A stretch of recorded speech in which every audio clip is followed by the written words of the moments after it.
You're clearly an expert on cyber, and cyber takes on many forms, both as a risk and an opportunity for risk managers here. But what do you see as the key cyber issues that risk managers ought to be considering at the moment? Because is it the complexity that I know you particularly look at here? I think it's the opposite of the complexity. I think it's the simplicity. Originally, cyber was considered by high-tech type of companies, the Googles and Apples and eBays of the world. But what's happened is that your mainstream companies in manufacturing and retail and hospitality are increasingly relying on technology and relying on information assets. And as more and more companies rely on technology and information assets, they're trying to increase their sales. They're trying to decrease their costs. They're trying to become more efficient in their supply chains. These are new exposures for them and different exposures than the traditional exposures for every company. So what do you see in terms of, I guess, looking at cyber as a whole, what are the key things that risk managers should be bearing in mind when they're looking at the issue and how they ought to tackle it? So each organization is actually different from a cyber standpoint, because some organizations depend on their own internal systems and their own host servers, whereas some entities might outsource more aspects such as email or data storage or some type of the supply chain.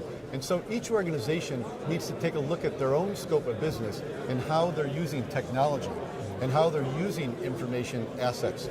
How much are they using inside resources versus how much are they using third-party providers of those technological products, such as cloud computing, social media, big data analytics, and mobile.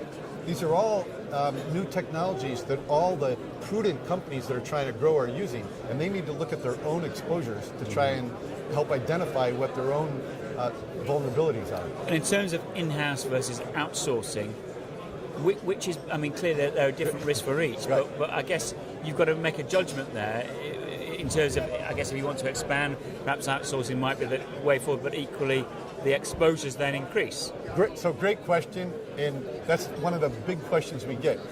But think of it like this. Your typical company, ABC, they're in the business of selling widgets or providing some type of service. So for them to be practicing IT security, they're practicing IT security as a secondary effort, as an ancillary operation to their main operations.